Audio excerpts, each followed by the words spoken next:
गिरधर लाल जी की परम कृपा से हम आप सब लोग सिद्धपीठ श्री दंडी स्वामी जी महाराज के इस पावन प्रांगण में विराजमान होकर के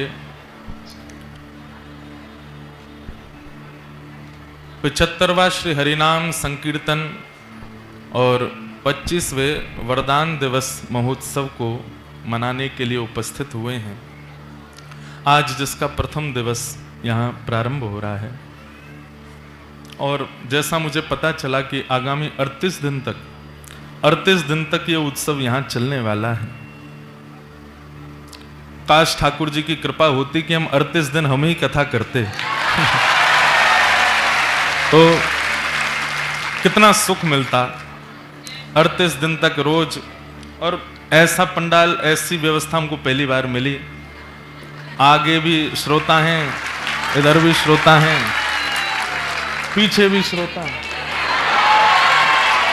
ये तो जैसे भक्तमाल होती है ऐसी श्रोता माल पहन रखी है आज व्यासपीठ में, श्रोताओं की माला। और देखो जैसे माला में जो मुख्य माला होती है, मुख्य पुष्प होता है, वो बिल्कुल मध्यस्थ होता है। तो चारों तरफ तो श्रोताओं की माल, आप सब लोग हरे, गुलाबी, बैगनी सब बैठे हो, पर माला का जो मुख्य आकर्षण केंद्र है वो सामने विराजमान है। श्रोताओं की माला में पूज्य महाराज जी बैठे हैं। तो 38 दिन का ये उत्सव यहाँ आज प्रारंभ हुआ है। हमारी आप सबसे प्रार्थना है, आप सब लोग प्रयास कीजिएगा कि प्रत्येक दिन ही, जो यहाँ से जुड़े लोग हैं वो तो नित्य आएंगे ही, पर जो अभी पहली बार आए हैं उनसे हमारी प्रार्थना है कि हमें तो सेवा करने के लिए आगे कहीं जाना है, हमारी तरफ से आप नित्य उत्सव में हाजिरी हमारी लगा देना, ताकि हम जहाँ भी रहें वहाँ से ये लगेगा कि महाराज जी की सेवा हमारे द्वारा हो गई। 38 दिन का ये उत्सव है और ब्रजमंडल के भारतवर्ष के कई वक्तागण, संत जन कृपा करके यहाँ पधारने वाले हैं, जिनकी वाणी और जिनकी उपस्थिति से ये प्रांगण और संपूर्ण लुधियाना आनंदित होने वाला है। सौभाग्य है आप सब लुधियाना वासियों का कि आपके लुधियाना में ऐसे सिद्ध महापुरुष का ये पावन स्थान है। ये सौभाग्य है आप लुधियाना वासियों का। हमारा तो पहले एक बार आगमन हो चुका है लुधियाना, पर सत्संग वार्ता कथा के लिए पहली बार ही आना हुआ है। कुछ भगवत सेवा करने के लिए पहली बार ही आना हुआ है।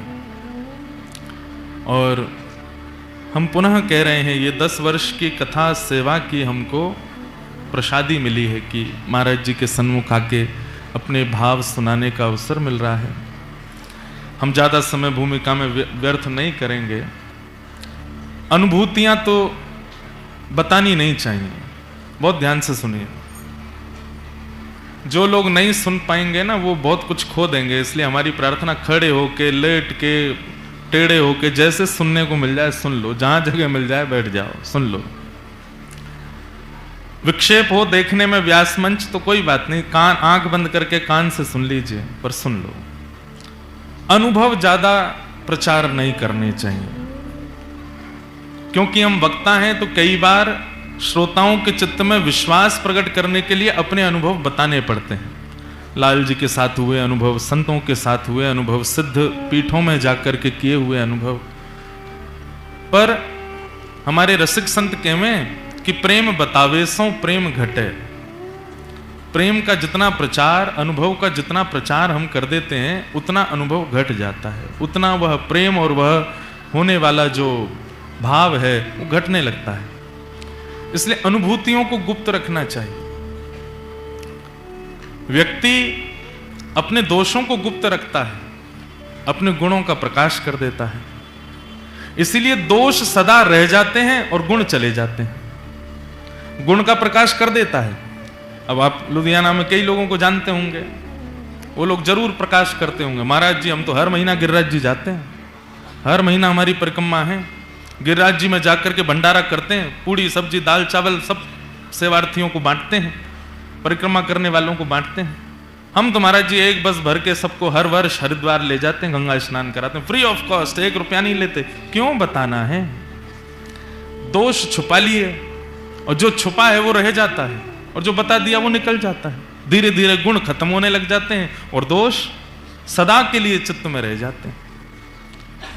इसलिए क्या करो, ऐसा भी नहीं कि दोष का प्रचार करो पूरे विश्व में कि मैं कामी, मैं क्रोधी, मैं लोभी। सूरदास जी तो कर देते हैं एक पद में, कौन कुटिल खल काम मौसम, कौन कुटिल खल काम, जो तन दियो ताहि बिसरायो, जो तन दियो ताहि बिसरायो, ऐसो नमक हरामी, ऐसो नमक हरामी, मौसम कौन कुटिल खल काम, मौसम कौन कुटिल। देखो सूरदास जी ने अपने दोष का ऐसा प्रकाश किया कि वो सूरदास बन गए।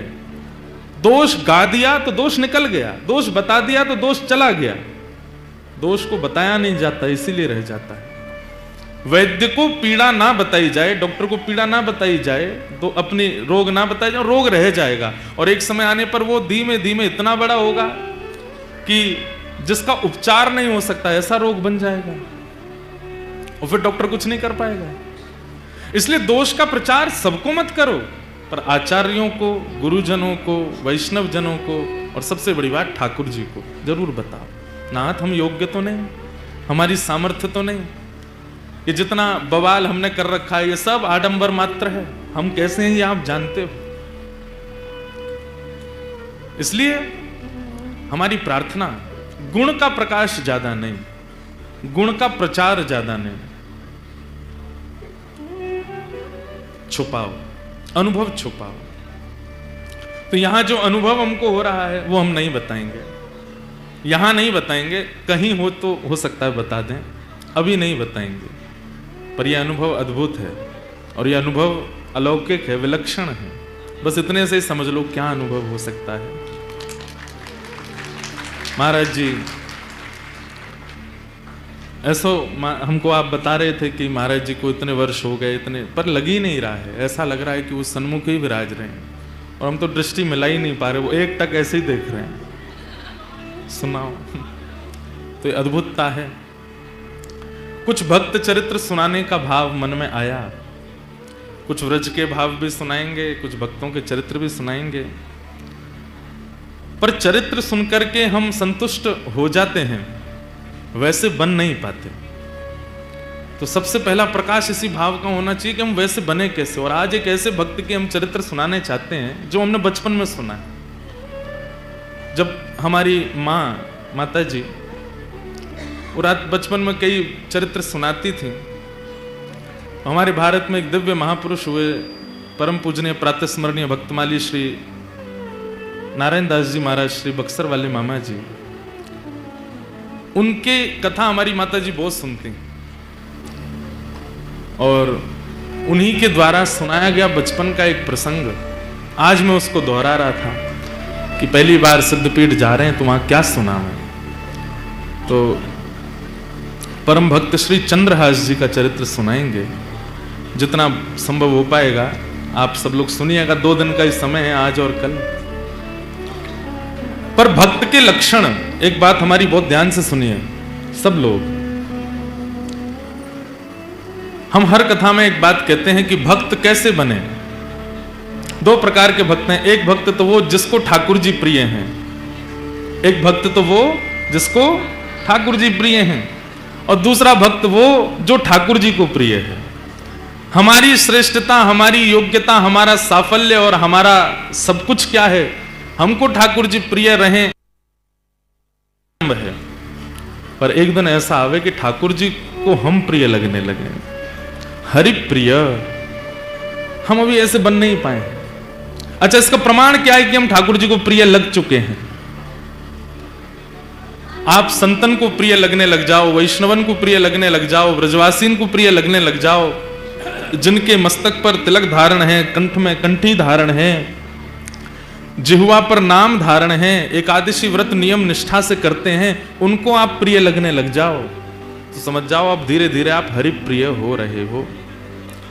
पर हरिप्रियों के लक्षण क्या हैं उसका श्रीमद् भागवत जी के एकादश स्कंद में बहुत सुंदर वर्णन किया, इसलिए ध्यान से सुन लीजिए।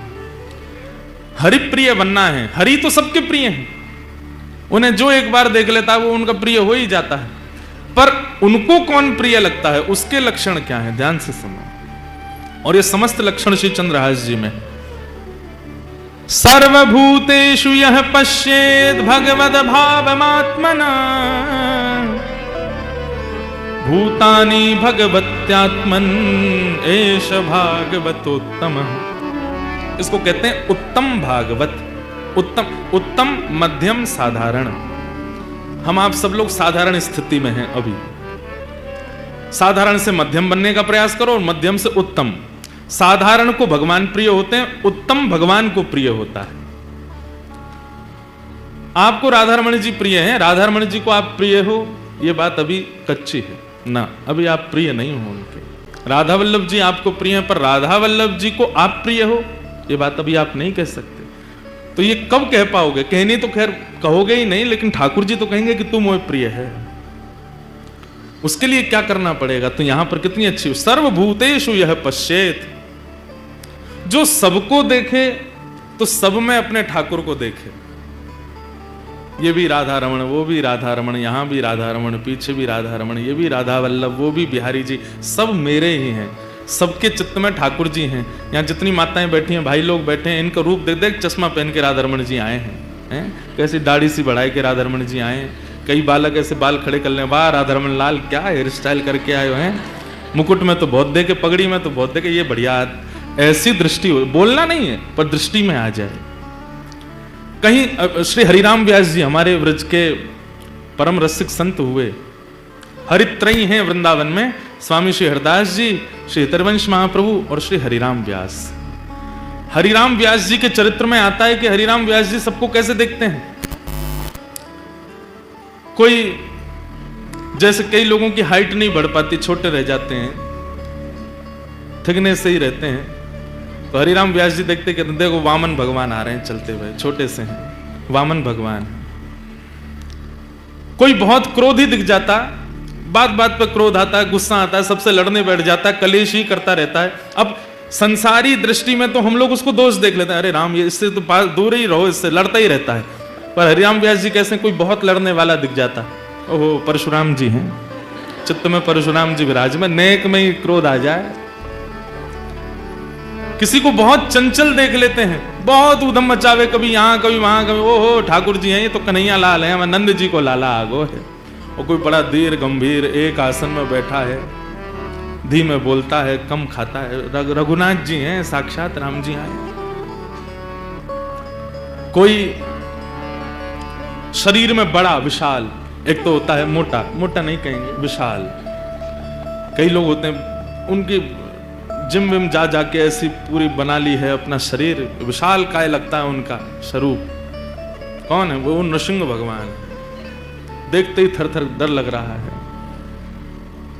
अब हरिराम व्यास जी की ऐसी दृष्टि है, इसलिए श्री जुगल किशोर जी प्राप्त हुए। और एक कोई पक्षपात की बात नहीं कह रहा हूं मैं, वृंदावन में सबको अकेले लाला मिले, एकमात्र श्री हरिराम व्यास जी जिनको जुगल किशोर मिले, दोनों मिले, प्रिया जी भी मिली और प्रीतम भी मिले, पन्ना में विराजमान जुगल किशोर जी। क्यों? उनकी दृष्टि ऐसी है, वो किसी में दोष नहीं देखते, सब में हरि दर्शन करते हैं। और यही उत्तम भागवत का लक्षण है, जिसको देखो उसमें हरि दिख जाए। जित देखूं उतित श्याम मयि है, सर्वभूतेषु यह पश्येत भगवत भावमात्मनः। और फिर दूसरी बात क्या? भूतानि भगवत्यात्मन एष भागवतोत्तमः। जब सबको देखे तो सब में ठाकुर जी, और जब मंदिर में जाके ठाकुर जी को देखे तो सब ठाकुर जी में। यही मेरे मैया हैं, यही मेरे पिता हैं, यही मेरे चाचा हैं, यही मेरे ताऊ जी हैं, यही मेरे दादा हैं, यही मेरे पति हैं, यही मेरे बालक हैं, सब यही, और कोई नहीं। ये दृष्टि जिसकी बन गई है वो उत्तम भागवत है। समय लगेगा, इतनी जल्दी नहीं बन पाएगी दृष्टि, पर प्रयास तो करो। अगल बगल वाले ने देखो, दिख रहे हैं ठाकुर जी वहां में, देखो अगल बगल वाले, देखो बैठे कितने सारे ठाकुर जी बैठे हैं, हैं, कितने सारे ठाकुर जी बैठे हैं, सबको देखो। ऐसी ही दृष्टि बन गई परम भक्त श्री चंद्रहास जी की। चंद्रहास जी किसके शिष्य हैं? श्री नारद जी महाराज के। जैसे ध्रुव जी का चरित्र आता है, जैसे प्रहलाद जी का चरित्र आता है, वैसे ही श्री चंद्रहास जी का चरित्र है। नारद जी के 3 ही भक्त हुए हैं जिन्हें नारद जी ने दीक्षा प्रदान की है। उसमें एक ध्रुव जी हैं और प्रहलाद जी हैं, चंद्रहास है। बहुत ध्यान से एक बात सुनिएगा। एक तो जिनको जानो होए करे ना बीच में, वो बाद में आए करो लास्ट में। अब 9 बजे तक कोई उठे नहीं, कम से कम जहां तक हमारी दृष्टि जा रही है वहां तक, तो भाई हम कहने में सुख मिलेगा हमको। ऐसे तो अनेक भक्त हुए श्री नारद जी के, पर नारद जी से अगर कोई पूछता कि आपके कितने शिष्य हैं, तो वो 3 ही नाम बोलते थे, ध्रुव, प्रहलाद और चंद्रहास। किसी ने कहा नारद जी आप इन्हीं का नाम क्यों बोलते हैं? बोले कि भैया क्योंकि इन तीनों ने इतिहास बदल दिया। कैसे? श्रीमद् भागवत जी में ध्रुव चरित्र सबने सुना है, प्रहलाद चरित्र सबने सुना है, पर ध्रुव और प्रहलाद का चरित्र सुना कौन रहा है? नारद जी, स्वयं नारद जी। शिष्य के मुख से गुरु की प्रशंसा सुनी होगी, पर गुरु के मुख से शिष्य की कथा। सोचिए शिष्य किस स्थिति का होगा कि गुरु उसकी रचना बता रहा, उसकी पूरी लीला सुना रहा है। नारद जी महाराज चंद्रहास जी का चरित्र सुनाते हैं। ध्रुव जी का चरित्र सुनाया, प्रहलाद जी का चरित्र सुनाया, और अब चंद्रहास का चरित्र किसको सुना रहे हैं? अर्जुन को। अर्जुन सुन रहे हैं। बहुत सावधानी से सब लोग श्रवण करो। बहुत प्राचीन कथा है चंद्रहास जी की। महाभारत के युद्ध से पूर्व और युद्ध के बाद पांडवों ने 2 यज्ञ किए। युद्ध से पूर्व किया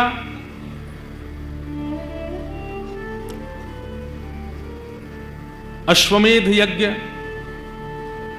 युद्ध के बाद किया अश्वमेध यज्ञ, और युद्ध से पूर्व भी एक यज्ञ पांडवों ने किया। अश्वमेध यज्ञ का एक नियम होता है कि यज्ञ करने के पश्चात जो राजा यज्ञ कर रहा है वो अपने घोड़े छोड़ता है। उन घोड़ों को, वो जिस राज्य में घोड़े जाएंगे, अगर वहां के राजा ने उनको बंदी बना लिया तो फिर उस राजा से युद्ध होता है, और अगर उस राजा ने घोड़ों को छोड़ दिया तो वो राजा जिसने घोड़े छोड़े हैं उसके अधीन हो जाता है। तो युधिष्ठिर जी ने घोड़े छोड़े, और घोड़े छोड़ करके नियम बना दिया, उस पर लिख दिया ये घोड़े सामान्य नहीं हैं। धर्मराज युधिष्ठिर ने महाभारत युद्ध जीतने के बाद अश्वमेध यज्ञ करके इन घोड़ों को छोड़ा है।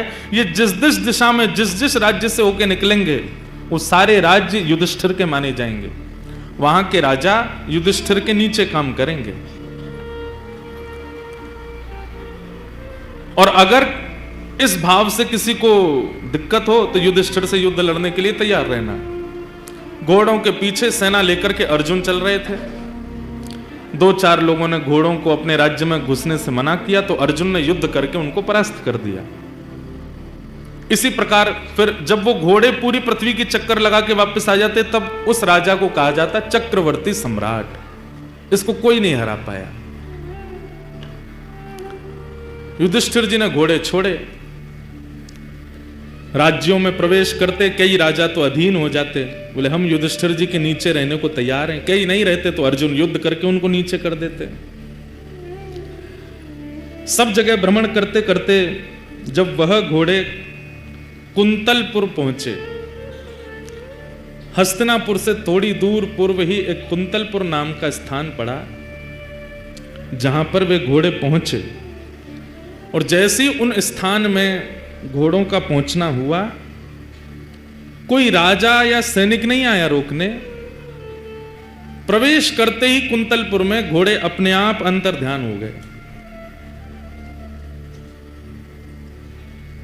अपने आप अंतर ध्यान हो गए। अर्जुन ने तुरंत अपना धनुष उठाया, प्रत्यंचा चढ़ाई, बाण निकाल लिया। किसकी इतनी हिम्मत हुई? घोड़ों को अंतर ध्यान कर दिया। कौन है? अरे छुप करके क्या घोड़ों को अंतर ध्यान कर, सामने आओ मेरे। कोई सामने नहीं आया। तो अर्जुन के पास तो ऐसी ऐसी विद्या हैं कि अगर कोई छुप भी जाए या कोई कहीं भी पहुंच जाए, वो अगर उसका स्मरण करके बाण छोड़ देंगे तो बाण उसी को जाके लगेगा। अर्जुन ने तुरंत बाण का संधान किया और स्मरण किया, जिसने मेरे घोड़े को अंतर ध्यान किया, छुपाया है, ये बाण उसी को जाकर के लगे। युद्ध की चुनौती। जैसे ही अर्जुन ने बाण का संधान किया, इतने में ही आकाश में नारद जी प्रकट हो गए। अर्जुन, इसी वक्त अपना बाण नीचे रखो, धनुष बाण नीचे करो। क्या कह रहे हैं आप? ये तो नियम बना था कि जो भी घोड़ों को पकड़ेगा उससे युद्ध करना पड़ेगा, और कोई छुप करके अगर घोड़ों को अपने वश में कर ले, मैं उसको मारूं ना, ये कैसे हो सकता है? तब नारद जी महाराज बोले, क्योंकि जिसने तुम्हारे घोड़ों को अपने वश में किया है वो सामान्य नहीं है, वो तुम्हारा शत्रु नहीं, तुम्हारा मित्र बनने योग्य है। ऐसा क्या गुण है उसमें? कोई बहुत बड़ा दिग्विजयी राजा है या क्या ऐसी क्या खूबी है उसमें कि मैं उसको अपना मित्र बनाऊं? तब नारद जी महाराज ने कहा, जिस प्रकार तुम कृष्ण भक्त हो, ऐसे ही जिसने तुम्हारे घोड़े हरण किए हैं वो भी कृष्ण भक्त है। कुंतलपुर का राजा, उसका नाम है चंद्रहास। इसलिए तुम उस पर बाण चलाने की कोई चेष्टा मत करो। अर्जुन तो तुरंत सुन के, ये बात सुनकर के वो कृष्ण भक्त है। अर्जुन बोले, मैंने पहले तो कभी नाम नहीं सुना चंद्रहास का। बोले, जरूरी थोड़ी है कि सारे भक्त प्रकट ही होते हैं, कई अप्रकट भक्त होते हैं, और अप्रकट भक्त ठाकुर जी को अति प्रिय होते हैं, जो अपनी भक्ति प्रकट ही नहीं करते, पता ही नहीं चलने देते। बगल वाले को नहीं पता, बगल वाले की बात पत्नी को नहीं पता कि ये भक्त हैं। ऐसे भक्तों के चरित्र भी भक्तमाल जी में है। अंतर्निष्ठ राजा, पत्नी को ही नहीं पता कि पति भक्त है। ऐसी भक्ति जो करते हैं ठाकुर जी, उन्हें सामान्य भक्ति करने वाले से 50% ज्यादा प्रेम करते हैं, जो अपनी भक्ति को प्रकट नहीं करते।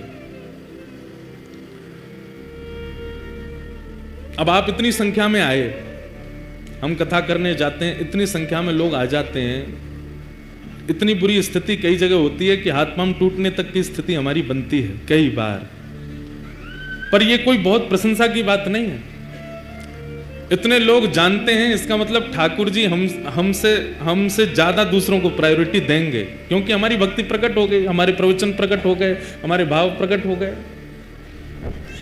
हाँ, हमारी कथा सुनकर के या हमारे जैसे आचार्यों की कथा सुनकर के अगर कोई व्यक्ति अंतर्निष्ठ भक्त बन गया, छुपा हुआ भक्त, तो ठाकुर जी हम पे भी कृपा कर सकते हैं कि तेरे प्रवचन सुन के देख, या के चित्त में अंतर्निष्ठ भक्ति आई है, तो या के संगतों पे भी कृपा होएगी।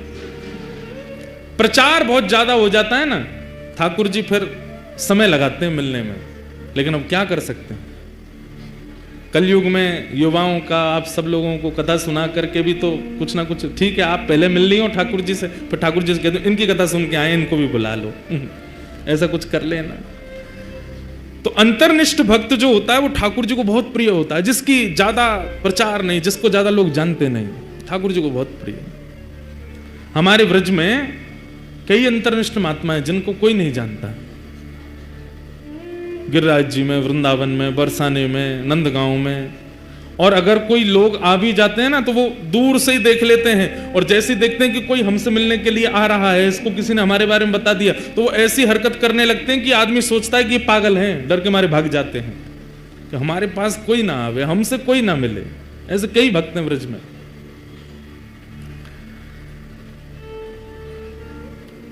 हमने कईयों के दर्शन किए। एक तो वृंदावन परिक्रमा में जो बहुत पुराने लोग होंगे, वृंदावन परिक्रमा करते रहे होंगे, तो उनको शायद पता होगा, अंग्रेज मंदिर पार करने के बाद जब परिक्रमा आगे बढ़ती है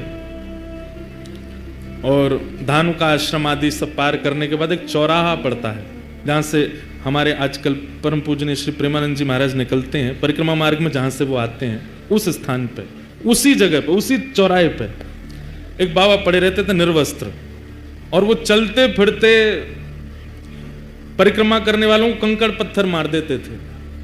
कई लोग नहीं जानते थे तो उनसे लड़ने चले जाते थे, कई लोगों ने उनके साथ में खूब गंदा व्यवहार भी किया, परंतु वो अंतर्निष्ठ महात्मा थे, निर्वस्त्र रहते थे बिल्कुल। दिसंबर जनवरी भयंकर कोहरा में भी निर्वस्त्र पड़े रहते थे, कोई कंबल दे जाए तो पहन लेते थे, कोई रोटी दे जाए तो पा लेते थे। अब वो नहीं है शरीर से, पर वो अंतर्निष्ठ महात्मा थे। ऐसे भक्तों को जो अपनी भक्ति छुपाते हैं उनको ठाकुर जी बहुत जल्दी प्रेम करते हैं। तो अर्जुन ने जैसे ही सुना कृष्ण भक्त, धनुष बाण तो नीचे रख दिए, युद्ध उद्ध सब भूल गया, नारद जी के चरणों में प्रणाम करते हुए कहा, भगवान ये राजा कैसे हैं मुझे ये नहीं सुनना, ये इनका राज्य कितना बड़ा है मुझे ये भी नहीं सुनना, पर ये चंद्रहास कृष्ण भक्त कैसे हैं मुझे इनका चरित्र सुनाओ।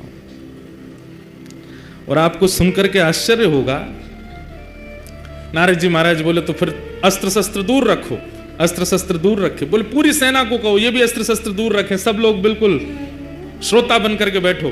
कहां रणभूमि में रण करने के लिए जा रहे थे, लेकिन जैसे ही कहा कि मुझे चंद्रहास जी का चरित्र सुनाओ, नारद जी ने कहा अस्त्र शस्त्र दूर करो। सब दूर करके जब सब लोग सामने बैठ गए तो नारद जी ने थोड़ी परीक्षा ली। अश्वमेध यज्ञ चल रहा है हस्तिनापुर में, तुमको विलंब नहीं होगा पहुंचने में। अब तुम यहां भक्त चरित्र सुनने के लिए बैठ रहे हो, चंद्रहास जी का चरित्र सुनने के लिए बैठ रहे हो, विलंब हो जाएगा, तुमको अश्व लेकर के वहां पहुंचने हैं, युधिष्ठिर जी का यज्ञ अधूरा रह जाएगा। वर्षों से चल रहा यज्ञ, इतने संत, इतने ऋषि, इतने महात्मा उसमें उपस्थित हो रहे हैं, सब धरा का धरा रह जाएगा, क्योंकि कथा तो एक बार प्रारंभ होगी, कब पूरी हो इसका कोई निधान नहीं है। अर्जुन की ये बात कथा को प्रकट करा देती है। अर्जुन कहते हैं अगर कोई कृष्ण भक्त का चरित्र सुनने में अगर वर्षों भी लगे तो उस पर सैकड़ों अश्वमेध यज्ञ में वारी वारी करूं, पर एक भक्त का चरित्र तो मुझे सुनना है। एक भक्त के चरित्र पर 100 अश्वमेध यज्ञ वारी जावे, पर आप तो भक्त यश सुनाओ। नारद जी महाराज बोले तो ठीक है, मैं अब तुम्हें चंद्रहास का सुंदर प्रसंग सुनाता हूं। जैसे ही नारद जी ने कहा मैं प्रसंग सुनाता हूं, इतने में एक दिव्य तेज प्रकट हुआ, और तभी क्या देखते हैं, आहा, वंशी विभूषित करा नवनीर दाभा, पीतांबरा दरुण बिंब फलाधरोष्ठा, पूर्णेन्दु सुंदर मुखारविंद नेत्रा, कृष्णा परम किमपि तत्त्वमहं।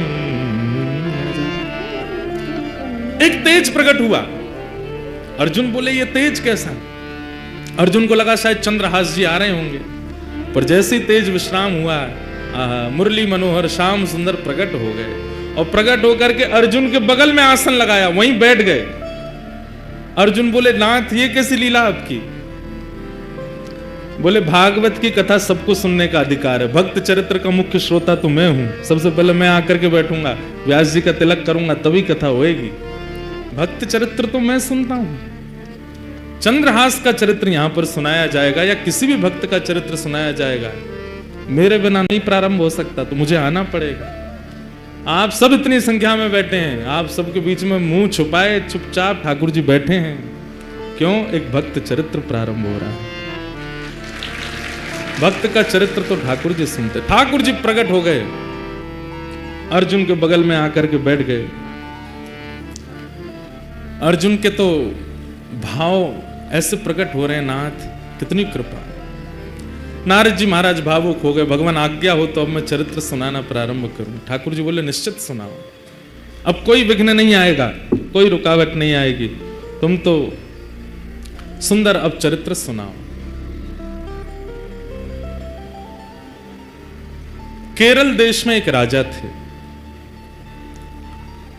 बड़े प्रतापी राजा, और उन प्रतापी राजा के यहां एक पुत्र ने जन्म लिया जिनका नाम उन्होंने रखा चंद्रहास। धीरे धीरे बालक जब 3 वर्ष का हो गया, बहुत सावधानी से सुनिएगा सब लोग, बालक जब 3 वर्ष का हो गया तब केरल देश में एक शत्रु राजा ने चढ़ाई की, और ऐसी चढ़ाई की कि पूरे केरल देश को अपने वश में कर लिया। अनंत संख्या लेकर के सैनिकों की आया, पूरे केरल देश पर आक्रमण कर दिया। उस आक्रमण में राजा मारे गए, सैनिक मारे गए। अब धीरे धीरे स्थिति की सेना ने भीतर देश में प्रवेश करके वहां की औरतों को, बच्चों को भी मारना प्रारंभ किया। जो क्रूर राजा जिसने आक्रमण किया था उसको पता चला, बोले कि राजा मर गया, रानी मर गई, पूरा परिवार मर गया, एक इनका 3 वर्ष का बालक है वो अंदर भवन में है, उसको मार दो तो आपकी विजय हो गई इस देश पर।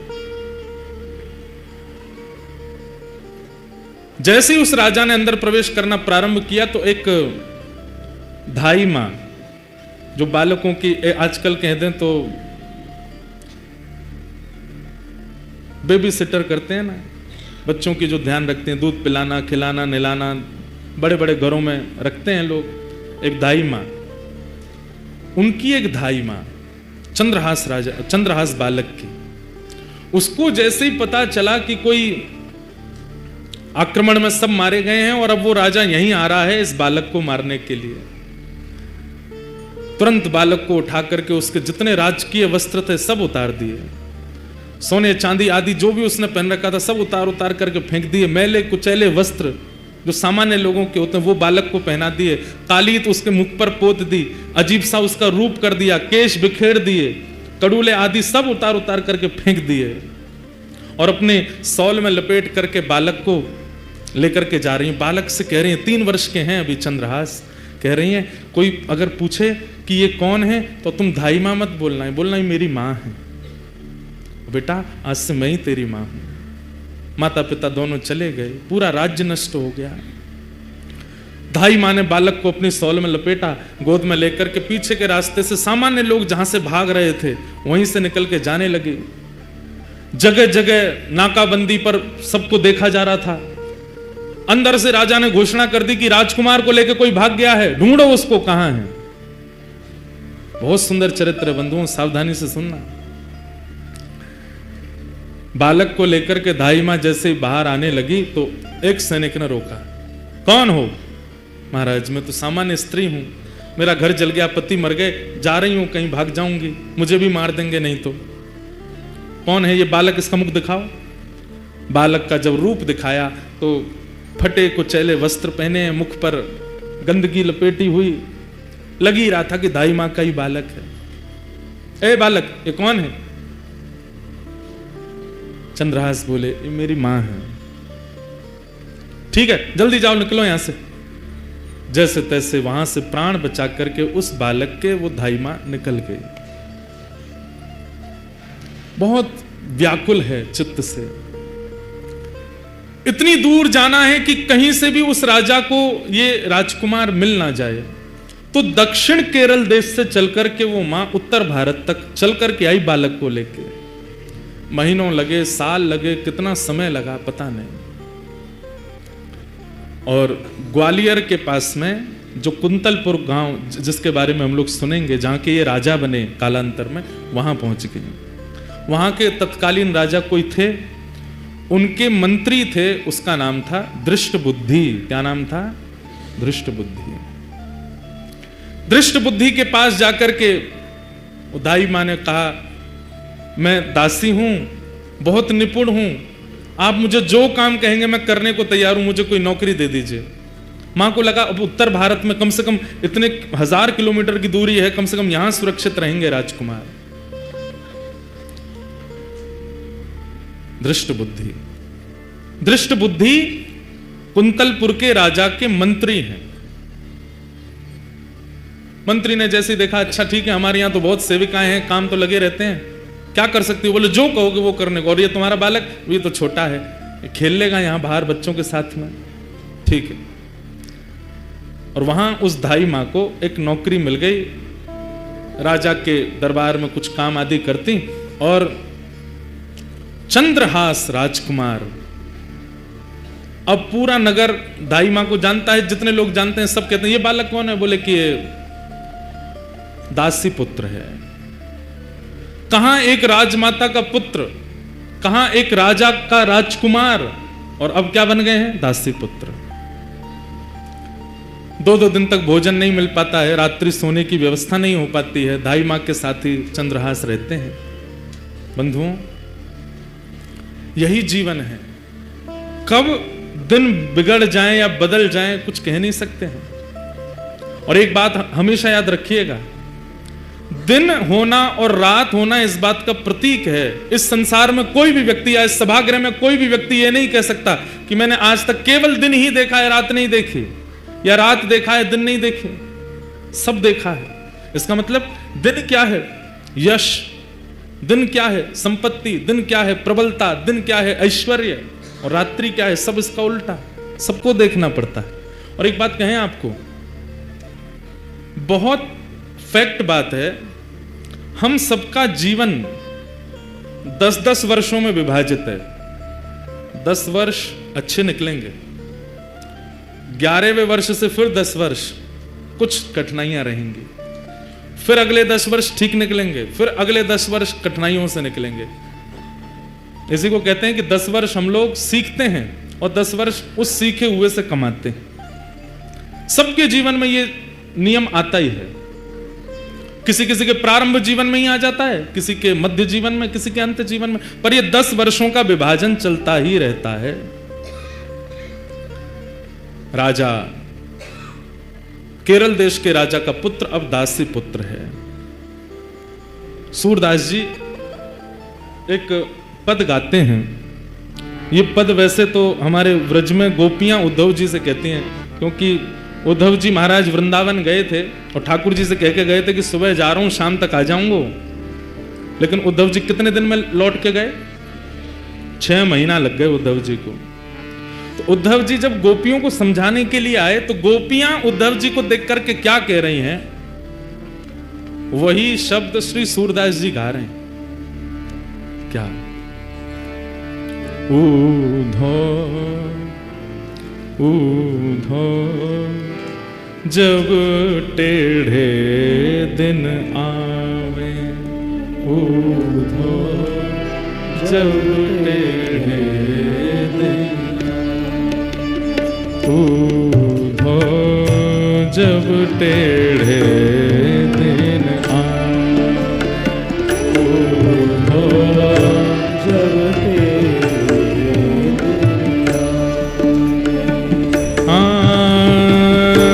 इष्ट मित्र मुख हूँ नहीं बोले, इष्ट मित्र मुख हूँ नहीं बोले, इष्ट मित्र मुख हूँ नहीं बोले।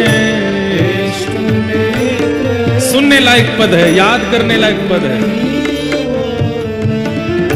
देखत नैन चुरावे हो,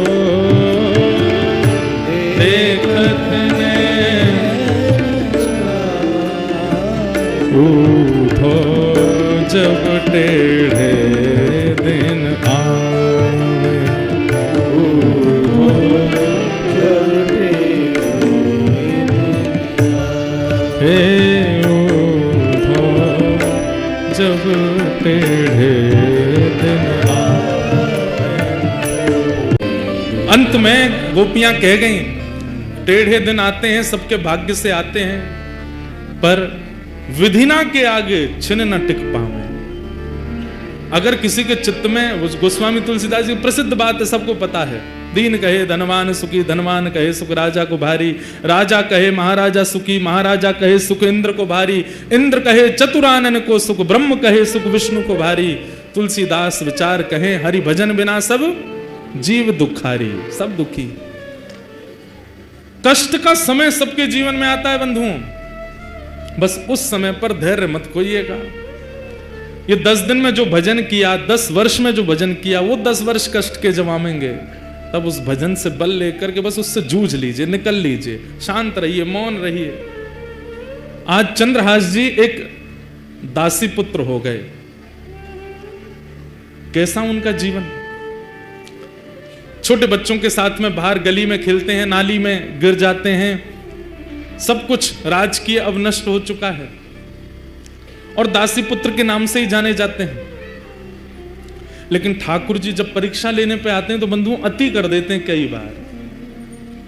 5 वर्ष की आयु हुई चंद्रहास जी की और जो दाई मां उनको लेके भागी थी बचाने के लिए, अब उसके प्राण निकलने लगे। कोई नहीं है अब चंद्रहास जी का इस दुनिया में। माता पिता परिवार सब मारा जा चुका है, एक दाई मां है बस। और अनजान नगर सब दासी पुत्र समझते हैं इनको। चंद्रहास जी गए अपनी मां के पास, दाई मां के पास, तो देखा बिस्तर पर पड़ी, बुखार चढ़ रहा है। सिर दबाने लगे, मां आपको क्या हुआ? चंद्रहास का हाथ पकड़ लिया, बालक अब मैं जाने वाली हूं। आप जा रही हो? मैं किसके पास जाऊंगा फिर? मेरा कौन है यहाँ पे? माता पिता जा चुके हैं, आप मुझे यहाँ ले आई, मैं आपको ही माँ मानता हूँ। यहाँ सब लोग मुझे जानते नहीं हैं, मुझे कोई पूछता भी नहीं। आप भोजन कराती हैं तो मैं खाता हूँ, आप मुझे नहलाती हैं तो मैं नहा लेता हूँ। मैं किसके पास रहूंगा अब?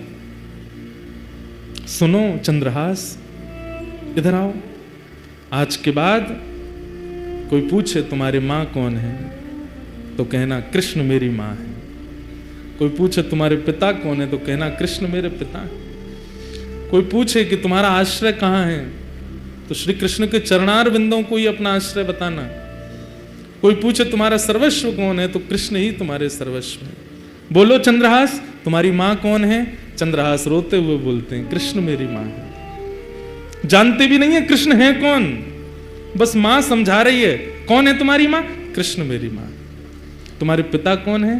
कृष्ण मेरे पिता है। तुम्हारे सर्वस्व कौन है? कृष्ण मेरे सर्वस्व।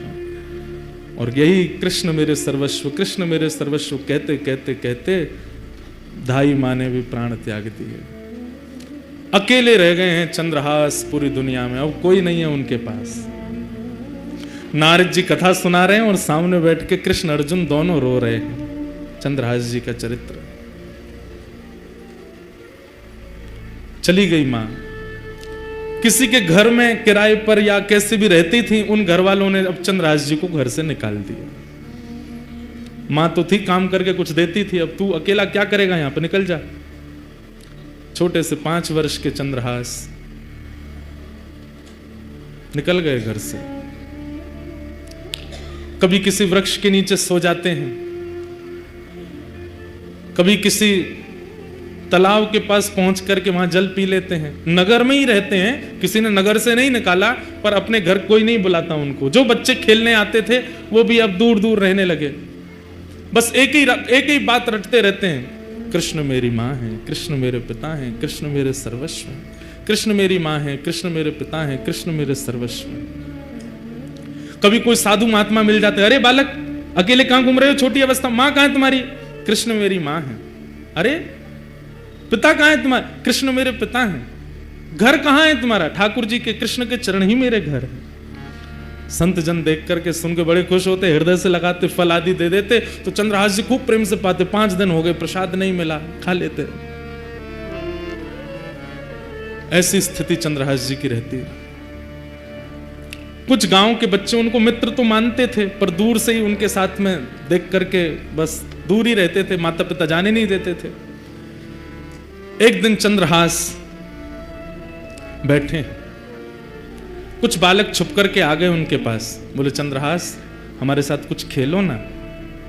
बोले कौन सा खेल खेलोगे? बोले तुम बताओ, वही खेलेंगे। बोले बाकी खेल तो मुझे नहीं आते, कीर्तन रूपी खेल आता है। बोले कीर्तन रूपी खेल ही खेलो। बोले इसमें क्या करना पड़ता? बोले एक गाएगा, बाकी सब उसके पीछे गाएंगे। जीतेगा हारेगा कौन? बोले सब जीतेंगे, हारेगा कोई भी नहीं। कीर्तन रूपी खेल में कोई नहीं हारता, सब जीतते हैं। चंद्रहास जी अपने भुजा उठा करके चारों तरफ बालकों को बैठा करके कीर्तन करते हैं। सारे बालक चंद्रहास जी के पीछे पीछे गाते हैं। ऐसा मधुर संकीर्तन हुआ, गांव के लोग देखने लगे, अपने अपने बच्चों को भगा करके ले गए वहां से। मना किया था ना इसके पास मत आना, अभागा है, पता नहीं कहां से आया। इसकी माँ का भी कोई परिचय नहीं, 2-3 वर्ष यहां रही दासी बनकर के, मर गई वो भी, अब इसके पास कोई नहीं आएगा। दूर रहते थे सब। चंद्रहास जी एक पेड़ के नीचे बैठ करके केवल चिंतन कर रहे हैं, कृष्ण मेरी माँ है, कृष्ण मेरे पिता हैं, कृष्ण मेरे सर्वस्व। कठिन परिस्थिति सबके जीवन में आती है बंधुओं, बस उस परिस्थिति में ठाकुर जी का त्याग मत करो। कौन से भक्त का चरित्र आप सुने हैं जिसके जीवन में कठिन परिस्थिति ना आई हो? श्रीमन चैतन्य महाप्रभु का चरित्र सुन लीजिए, वे तो साक्षात कृष्ण स्वरूप ही हैं। श्री राधा कृष्ण गौर तनु बनकर के ही चैतन्य महाप्रभु बनकर के आए, पर उनके या उनके अनुयायियों के जीवन में भी कष्ट तो था। हमें दिखता था वो कष्ट, उन्हें अनुभव नहीं होता था। यही तो बात समझने की है कि कष्ट संसार में है। दुखालयम शाश्वतम, संसार को दुखालय कहा जाता है। यहां दुख शाश्वत रूप से रहता है, उसको कोई नहीं मिटा सकता, पर उसका अनुभव होना बंद हो जाता है भक्त आश्रितों को, भगवत आश्रितों को। उसकी अनुभूति होनी, उससे मिलने वाली पीड़ा होनी बंद हो जाती है। मैं कथा में कहा करता हूं, भक्ति क्या है? एनेस्थीसिया का इंजेक्शन है, सुन्न कर देती है बॉडी को।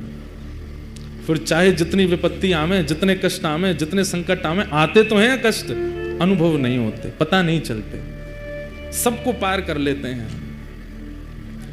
दुखालयम शाश्वतम। मीराबाई के जीवन में भी कितने संकट आए, क्या क्या नहीं किया उनके ससुराल के पक्ष के लोगों ने। सक्कूबाई का जीवन चरित्र देख लीजिए, सूरदास जी का जीवन चरित्र देख लीजिए। सूरदास जी को भविष्य बताने की विद्या थी, नेत्र नहीं थे उनके पास, लेकिन सूरदास जी जन्मांध नहीं है।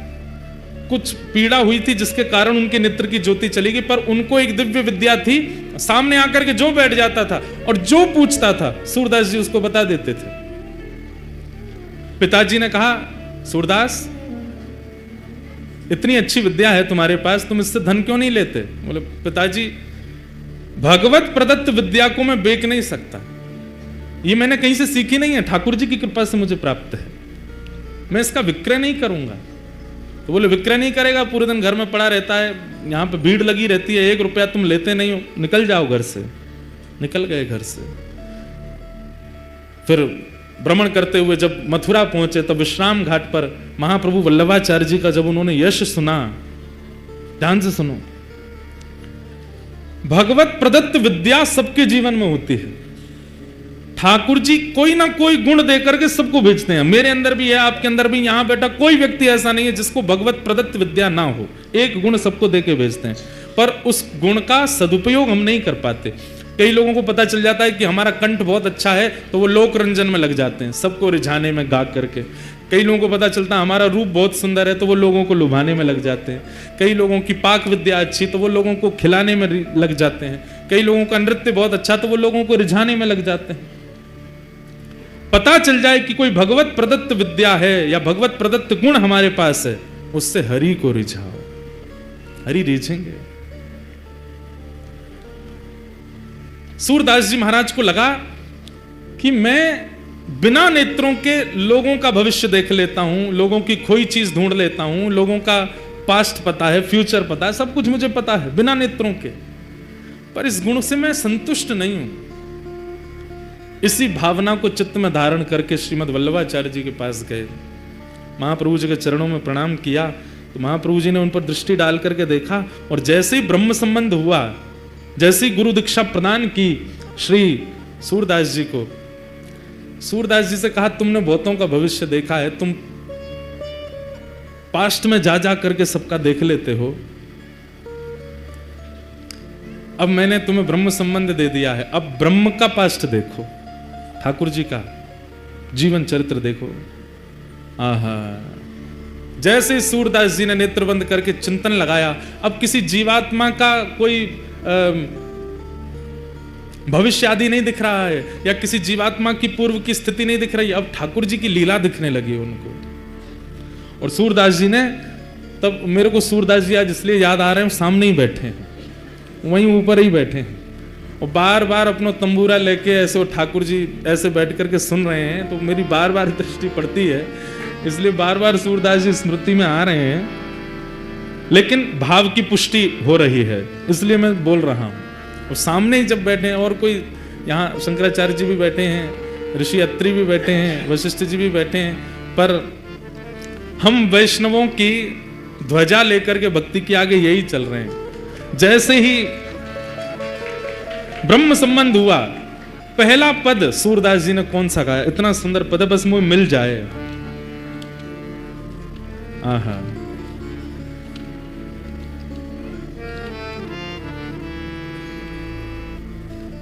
और वो पद ऐसा है कि श्री राधा रानी पहली बार नंद भवन आई हैं और सूरदास जी को दिख रहा है विश्राम घाट पे बैठ करके, और वल्लभाचार्य जी कह रहे हैं कहां दिख रहे है, गाओ। सूरदास जी सबका भविष्य देखने वाले आज पहली बार यमुना जी के तट पर बैठ करके कह रहे हैं, हे गुरुवर जो दिख रहा है वो गा रहा हूं। क्या कि यशोदा मैया राधा कुंवरी सवारती, प्यारी यशोदा मैया राधा कुंवरी। जय जय। ऐसा दिख रहा है कि नंद भवन में ठाकुर जी मैया ते लड़ रहे हैं। अच्छा कहा कह रहे हैं, बोले जो कह रहे मेरो ब्याह कराओ, मैं ब्याह करूंगा मैया, मैं चोरी चकारी और सबरो उदम छोड़ दूंगा, मेरो ब्याह करो। मैया बोली लाला 3 बरस को 3.5 बरस को तू है, अभी तो ब्याह करेगो। इतने में ही बाहर नंद भवन की, अब पूरी कथा तो मैं नहीं सुनाऊंगा, बहुत बड़ी है, कल अगर अवसर मिलेगा तो सुनाऊंगा। एक दिन पहले ही ठाकुर जी मिले किशोरी जी से पहली बार, और किशोरी जी को अपने नंद भवन को सबरो मार्ग बता दियो, वहां मेरो घर है, वहां मैं रहूं और मेरो नाम है कुंवर कन्हई। तो मैया तो लड़ रहे मेरो ब्याह करा दे। इतने में ही किशोरी जी ढूंढते ढूंढते नंद भवन पहुंच गई। मैया बोली इतनो सो है तू, अभी नेक्स्ट सो अभी तो ब्याह करेगो, बहू कैसी चाहिए। इतने में ही बाहर से आवाज आई, कुंवर कन्हई। किशोरी जी पधारी हैं। ठाकुर जी के कान खड़े, मैया सुन देख कौन बोल रहा है, कुंवर कन्हई। मैया बोली जी कौन, जी तो कोई लाली बोल रही। मैया लाली ना, बहू है, चर्चा है रही, अपने आप ही आ गई है। श्रीमद वल्लभाचार्य जी सन्मुख बैठे हैं और सूरदास जी, एक आचार्य की कृपा हो गई और अपने भगवत प्राप्त गुण से ठाकुर जी की द्वापर की लीला देखने लगे और देख करके गाने लगे। क्या लीला हुई, वो ठाकुर जी दौड़ करके गए, द्वार खोलो। यशोदा जी किशोरी जी को भीतर लेकर के पधारी, अरे लाली कौन की लाली है तू। और किशोरी जी संकोच में खड़ी हैं, ठाकुर जी को देख रही हैं। ठाकुर जी कह रहे हैं बताओ कौन की लाली हो। किशोरी जी कुछ नहीं बोली। तो ठाकुर जी, मैया जे ब्रजभान गोप की लाली है। अच्छा बरसाने वाले ब्रजभान गोप। किशोरी जी कुछ नहीं बोली। अच्छा तेरो गांव कौन सा है। मैया बरसाने गांव में रहे, रावल गांव की है। अच्छा तेरी मैया को नाम तो मुझे कछु ऐसो याद है, मुझे याद नहीं आ रहा है। ठाकुर जी बोलो कीर्ति मैया। तो ते पूछ रही हूं मैं, तू काय को बता रहा है, या ते पूछ रही हूं या बता दे।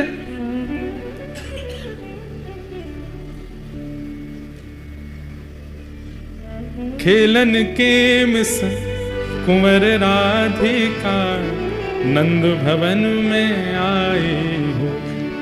क्रम जो चंद्रदास जी का चल रहा है वो चलेगा, अभी भाव आयो है। सूरदास जी महिते कह रहे हैं सुनाओ। किशोरी जी आ गई हैं, माता जी पूछ रही हैं, पर ठाकुर जी सबरो उत्तर दे रहे हैं। ठाकुर जी को पकड़ के मैया बोली, अरे इतनी देर से तू बोल लो, तू कब मिलो याते, कहां मिलो। अब किशोरी छोड़ दी, ठाकुर जी पकड़ लिए। आहा, तो ठाकुर जी कहा क्या उत्तर दे रहे हैं, कितने भोले हमारे लाल जी। जमुना तीर कलही में भूलो, जमुना तीर कलही में भूलो, बाह पकड़ ले आई हो, बाह पकड़ ले आई हो। ठाकुर जी कह रहे हैं मैया कल जमुना जी पे घूमते घूमते मैं नंद भवन को रास्ता भूल गए हो। बोला अच्छा तब जे मुझ को मिल गई और मैं रोन लगो, मुझे तो मैया के पास जानो है, नंद बाबा के पास जानो। तो जे मेरो हाथ पकड़ के नंद भवन छोड़ के गई मुझ को, या हमारे हम दोनों को परिचय है गयो। आवत इहां तो ही सकूचत, आवत इहां तो ही सकूचत, मैं दे सो ही बुलाई हो, मैं दे सो ही बुलाई हो। मैया तो ये देख के डर गई है या हमारे इनके बहाने मैं बोल रहा हूं मैया। मैया एक बात कहनी, बोले कहा कान में ही कहूंगा। मैया ने अपना कान नीचे किया, ठाकुर जी बोले यही तो ब्याह कराए दो मैया, यही तो मेरे ब्याह कराए दो, यही बढ़िया है। तब यशोदा मैया किशोरी जी को अपने गोद में बैठा में अंदर से ठाकुर जी को श्रृंगार लेके आई हैं। जो श्रृंगार ठाकुर जी को धारण कराया जाए वो समस्त श्रृंगार पेटी लेकर के आई हैं। और ठाकुर जी तो कह रही हैं ए लाला चल काजर लेके आ, माथे चुनरी लेके आ। ठाकुर जी दौड़ दौड़ के नंद भवन से सब सामग्री लेके आ रहे हैं, सब ला के सामने धर दे। मैया या को श्रृंगार कर दे। और यशोदा मैया जशोदा राधा कुंवर संवारती, बड़े बार सीमत शीश के प्रेम सहित निहारती। मांग पारी बैनीजू सवारती, गूंत सुंदर भांति, गोरे भाल बिंदु वदन मन इंदु प्रात रवि कांति। पूरी ठाकुर जी को जैसे श्रृंगार करें वैसे श्रृंगार कर रही हैं यशोदा मैया। और ठाकुर जी श्रृंगार ढूंढ रहे हैं बढ़िया वारो। मैया जे नग पहना, कितना बढ़िया लगे वो। मैया वार पहना रही हैं और ठाकुर जी को देखते जा रही हैं। बड़ा अपने श्रृंगार के तो उतार उतार के भगे। अब मैया मैं श्रृंगार करके खुदे ना देख पाऊं ना, या देखते रहूंगा, या को कर दे। खूब सुंदर श्रृंगार कर दियो, पाजे पहना दी, मांग में सिंदूर भर दियो, पामन में अलको लगाई दियो, गोद भराई कर दी लाली की। ये दृश्य दिख रहा है किसको? सूरदास जी। सूरदास जी ने जब ये दृश्य दिखा, सूर श्याम राधा तनु चितवत, सूर श्याम राधा तनु चितवत, यशुमति तन मन भाई हो, यशुमति तन मन भाई हो। खेलन के मिस कुंवर राधिका, नंद भवन को आई हो। खेलन के मिस कुंवर राधिका, नंद भवन। ऐसी सुंदर ये लीला दिखने लगी सूरदास जी को। और उसके बाद तो ये कलम कभी रुकी नहीं। ठाकुर जी की मधुर लीलाओं का ऐसा वर्णन फिर सूरदास जी ने किया। केवल किस भाव से? अपने भगवत प्रदत्त गुण को ठाकुर जी के चरणों में प्रदान करने मात्र से। कष्ट तो जीवन में था सूरदास जी के, पर गुरु कृपा से संपूर्ण जीवन आनंदमय हो गया। ठाकुर जी की लीला प्रकट होने लगी। चंद्रहास जी के जीवन में अब कोई नहीं है, सब छोड़ करके चले गए। मां चली गई, पिताजी चले गए, राज्य छूट गया। और अब धाई मां जिसने पाल पोस के बड़ा किया, 5 वर्ष के चंद्रहास जी को, वो भी छोड़ के चली गई। सब दूर रहने लगे। चंद्रहास जी अब अपना मन कैसे लगावे? 5 वर्ष का बालक वृक्ष के नीचे बैठते हैं और वहीं बैठ कर के केवल ठाकुर जी का कीर्तन करते हैं, ठाकुर जी को याद करते हैं। कृष्ण मां हैं, कृष्ण पिता हैं, कृष्ण ही मेरे सर्वस्व हैं। बैठे थे चंद्रहास जी, ध्यान लगाकर के नेत्रों से अश्रुपात हो रहा था। तभी आकाश मार्ग से नारद जी जा रहे थे। बंधुओं, ये बात प्रमाणित है। आचार्य चरण इस बात पर प्रमाण देते हैं। आप लोग नाम जप करते हो, आप लोग नियम से सेवा करते हो, आप लोग अपने गुरु प्रदत्त प्रणाली में रहते हो, इसका परीक्षण कौन करता है? नारद जी करते हैं। नारद जी नित्य प्रत्येक वैष्णव के घर जाते हैं और उसके घर में जाके पूरी व्यवस्था देखते हैं। रसोई कैसी है, सेवा कैसी है, कितना भाव है, कितना कुभाव है, कितने विचार हैं, कितने अविचार है, सबका दर्शन नारद जी करते हैं। और फिर नारद जी मार्क्स देते हैं एवरी डे। अभी तक नहीं मिले ठाकुर जी, या को मतलब क्या है? नारद जी ने फेल ही कर रखे हैं, हम विचारों में पास नहीं है। नारद जी महाराज आकाश से देखते हुए जा रहे थे। हरिदास वर्य हैं नारद जी, हरिदासों में श्रेष्ठ। नारद जी ने जैसे देखा चंद्रहास बालक को, देव तुल्य हैं, तुरंत नेत्र बंद कर दे। पूरा चंद्रहास जी का चरित्र आ गया उनके चित्त में। अरे इसके तो माता जी मर गई, पिताजी चले गए, राज्य छूट गया, सब कुछ छूट गया, अब धाई माँ भी चली गई, और अब ये बैठ के ठाकुर जी का चिंतन। ठाकुर जी को जानता नहीं है, केवल धाई माँ कह गई ये कृष्ण ही तुम्हारे पिता माँ है, उनके पास जाओ। उनका चिंतन कर रहा है। नारद जी प्रकट हो गए सामने। चंद्रहास जी को बढ़िया सुगंधी सी आई तो नेत्र खोल करके देखा, आहा सुंदर वीणा हाथ में लिए, देव दत्ताम मिमाम वीणाम स्वरत ब्रह्म विभूषिताम मूर्छयित्वा हरि कथाम गायमानश्चराम्यहम्। नारद जी सामने खड़े हैं। चंद्रहास जी बोले, हे ऋषिवर, मैंने अनेक संत ऋषियों के दर्शन किए, पर आप जैसा तेज और आप जैसी उपस्थिति से जो मेरे चित्त में प्रसन्नता, ऐसा मुझे पहले कभी नहीं हुआ। आप कौन हो? नारद जी बोले, मैं नारद हूं। ये नारद कौन है? चंद्रहास जी को क्या पता, कथा आदि तो कभी सुनी नहीं। नारद जी बड़े प्रसन्न बोले, नारद चंद्रहास, मैं परम भक्त हूं ठाकुर जी का। ठाकुर जी मुझसे बहुत प्रेम करते हैं। कौन ठाकुर जी? बोले श्री कृष्ण। श्री कृष्ण नाम सुनते ही चंद्रहास जी तो व्याकुल हो गए। मेरी मां कृष्ण, मेरे पिता कृष्ण, मेरे सर्वस्व, और जो धाई मां बोल के गई वही कृष्ण। बोले हाँ, मैं उनको बहुत प्रिय हूं, उन्होंने मुझे भेजा है तुमसे मिलने के लिए। चंद्रहास जी रोने लगे, मेरे सब छोड़ के मुझे चले गए, धाई मां बोल के गई कृष्ण ही मेरे सर्वस्व हैं, वो मुझे कैसे मिलेंगे? कृपा करके मुझे बताओ ना। नारद जी महाराज बोले, मिलेंगे, जल्दी मिलेंगे। उससे पहले तुम्हें अभी बहुत कुछ करना है और तुम्हारे द्वारा बहुत कुछ होना है, ताकि और वैष्णवों को भी प्रेरणा मिले। इसलिए चंद्रहास, सबसे पहले तुम दीक्षा ग्रहण करो, आओ मेरे पास। और श्री चंद्रहास जी को सामने बैठा करके श्री नारद जी महाराज ने दीक्षा प्रदान की। अब यहां प्रश्न उठा, कौन सा संप्रदाय? संप्रदाय सब अपने हैं, कोई बड़ा कोई छोटा नहीं, परंतु यदि नारद जी की दृष्टि से देखा जाए तो श्री निम्बार्क संप्रदाय। क्यों? क्योंकि नारद जी की परंपरा निम्बार्क संप्रदाय की है, वहाँ गोपाल मंत्र आदि है। वही दीक्षा नारद जी ने चंद्रहास जी को दी। गले में कंठी माला पहनाई, सिर पर तिलक लगा दिया और कान में मंत्र कह करके कहा कि अब नित्य इस मंत्र का जाप करना है। चंद्रहास, ठाकुर जी तुमको मिलेंगे। और अब एक चीज और करनी है, क्या? ठाकुर सेवा। सेवा से मन की मनीलता जाती है। मैं कैसे सेवा करूंगा? मेरे पास तो ना घर है, ना मकान है, ना आसन है, ना सिंहासन है, कुछ भी नहीं है। मैं तो खुद पेड़ के नीचे रहता हूं, कोई आश्रय मुझे मिलता नहीं। कीर्तन गाता हूं तो कई बार लोग कीर्तन करने के लिए घर पर बुला लेते हैं, तो भोजन प्रसाद पवा देते हैं। मैं ठाकुर जी की सेवा कैसे करूंगा? बोले तुम चिंता मत करो, तुम्हारे पास ठाकुर जी हैं। बोले मेरे पास? बोले हाँ। कहाँ हैं? वो तुम जो गोटियों से खेलते हो, कंचा, उनको लेके आओ। तो खूब सारे कंचे इकट्ठे किए थे चंद्रहास जी, पूरे दिन अकेले क्या करें, उनसे खेलते रहते थे।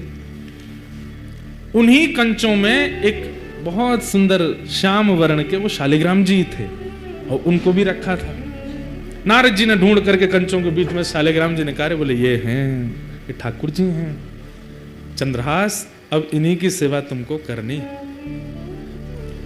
ये ठाकुर जी हैं, मैं तो इनसे खेलता था। तो बोले तो क्या हो गया, पता नहीं था ना तुमको? अब हम बता रहे हैं, ये ठाकुर जी हैं, शालिग्राम भगवान है। फिर शालिग्राम भगवान कौन होते हैं, कैसे होते हैं, पूरी कथा सुनाई नारद जी ने चंद्रहास जी को। ये कौन है, कैसे हैं, कहां से आए हैं, कैसे इनका प्रादुर्भाव हुआ। अभी देवोत्थान एकादशी, तुलसी शालिग्राम विवाह, उस दिन शालिग्राम जी का जन्मोत्सव भी है, उसी दिन शालिग्राम जी प्रकट हुए। पूरी कथा सुनाई। बोले गंडकी नाम की परम भक्ता ने भगवान की स्तुति गाई कि मैं यशोदा जी की तरह गोद में खिलाना चाहती हूं। तो ठाकुर जी ने सतयुग त्रेता द्वापर में तो उनकी गोद में वास्तविक में खेले, पर कलयुग आते ही भगवान ने आज्ञा की कि अब देवी ये कार्य नहीं हो पाएगा। गंडकी रोने लगी, तो आपकी वाणी सफल कैसे होगी नाथ? तब ठाकुर जी बोले तो एक काम करो, क्या तुम नदी बन जाओ और हम शालिग्राम बन करके तुम्हारे भीतर विराजेंगे, तुम्हारी गोद में खेलते रहेंगे। और वही गंडकी नदी बन गई, शालिग्राम जी उसमें विराजते हैं। ये पूरी कथा नारद जी ने चंद्रहास जी को सुनाई। चंद्रहास जी ने शालिग्राम जी की महिमा जान करके बड़े प्रसन्न हो गए और कहा, पर गुरुदेव मैं सेवा करूं कैसे? ना मुझ पर चंदन है, ना रोली है, कुछ भी तो नहीं है, ना इत्र है, ना कोई माला है, क्या कैसे करूंगा? तब नारद जी ने कहा, बोले सबसे सरल सेवा है इनकी। बोले क्या? दिखा के खाओ, धो के पी लो।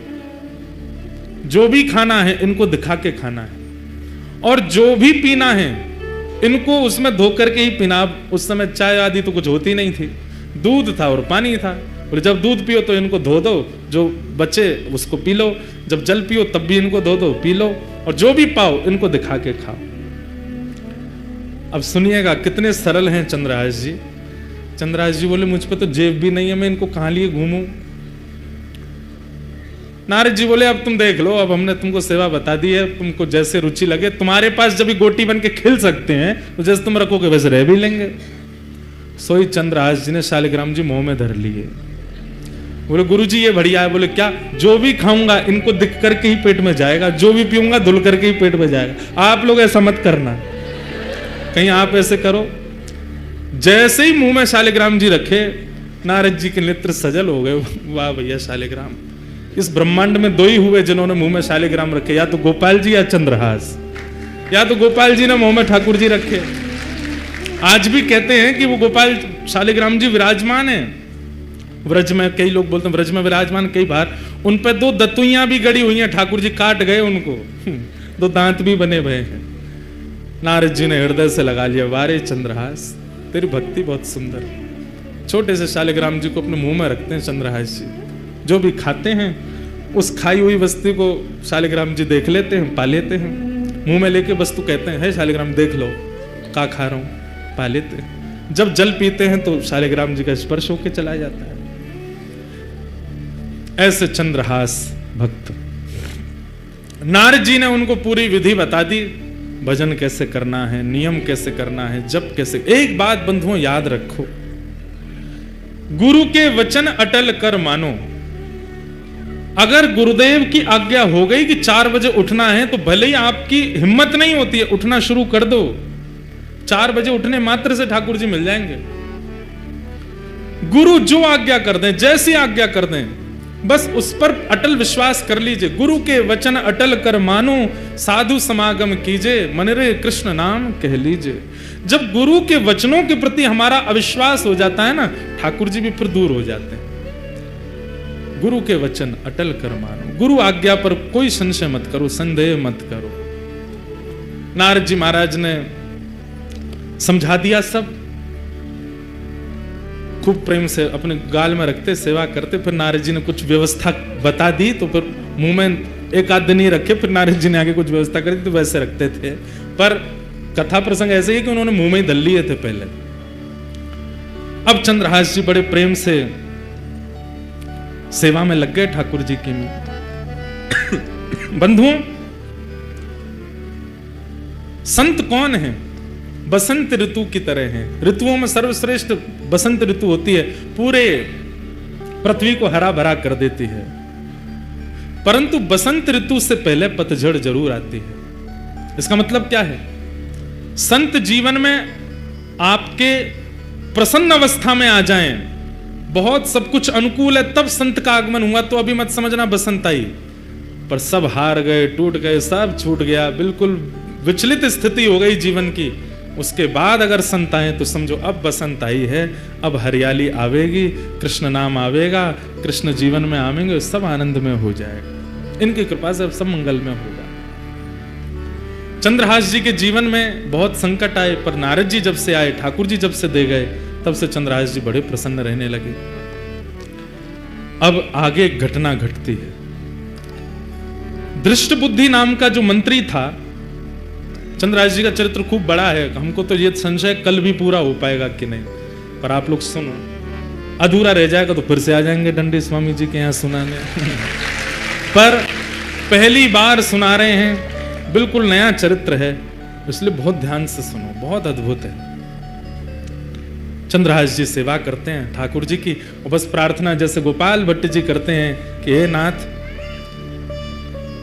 प्रहलाद के लिए खंभ से प्रकट हो गए थे आप, मेरे लिए शालिग्राम जी से प्रकट नहीं हो सकते? शालिग्राम जी की सेवा कौन कर रहे हैं? चंद्रहास।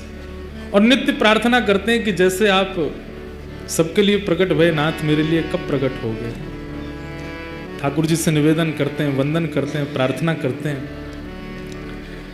अब तो बच्चे आते हैं उनके पास खेलने के लिए, सब गोटियां रखते हैं, गोटियों का ही सिंहासन है, उसमें शालिग्राम जी विराजमान रहते हैं बीच में। बच्चे कहते हैं हमको और नहीं, यही वाली गोटी चाहिए। कहते हैं गोटी नहीं है, ये तो मेरे प्राण है, ये तो मेरे जीवन है, ये तो मेरे सर्वस्व हैं। बच्चे उपहास करते हैं, गांव के लोग उपहास करते हैं, बोले गोटी को भगवान मान करके पूछता है, गोटी को भगवान मान करके घर घर जाते हैं, प्रार्थना करते हैं, मोए रोटी नहीं चाहिए, मैं आपको वापस कर जाऊंगा, मेरे ठाकुर जी विराजमान, उनको भोग लगा दूं। जाते हैं, भोग लेते हैं, अपने ठाकुर जी को अर्पित करते हैं, अर्पित करने के बाद फिर वापस उसी घर में जाते हैं, भोग लग गया ठाकुर जी का, अब आप पालो। तो दया करके घर के लोग कहते हैं नहीं कोई बात नहीं चंद्रहास तुम ही पालो। चंद्रहास जी बड़े सुंदर थे, कई बार गांव के लोग उनके रूप माधुरी को देख करके बोलते थे कितना अभागा है, इसका भाग्य कैसा है कि इसकी माँ इसको लेके आई चल बसी, आज इसका कोई भी नहीं है, पर इसका रूप देखो कितना सुंदर है, इसके रूप माधुरी आदि सब कितनी मनमोहक है। धीरे धीरे चंद्रहास थोड़े बड़े होने लगे, ऐसी स्थिति में ही रहते थे। तो धृष्ट बुद्धि जो मंत्री था उस नगर का, उसकी एक बेटी थी और एक बेटा था। बेटी का नाम था विषया, क्या नाम था? विषया। और बेटे का नाम था माधव। एक बार गालव ऋषि, जिनकी वजह से ग्वालियर नाम पड़ा स्थान का, उन गालव ऋषि का आगमन उस नगर में हुआ, कुंतलपुर में। सब लोग सावधानी से सुनो, इधर देखो। गालव ऋषि का आगमन हुआ तो मंत्री जी ने उनका खूब स्वागत सत्कार आदि किया, और सत्कार करने के बाद कहा भगवान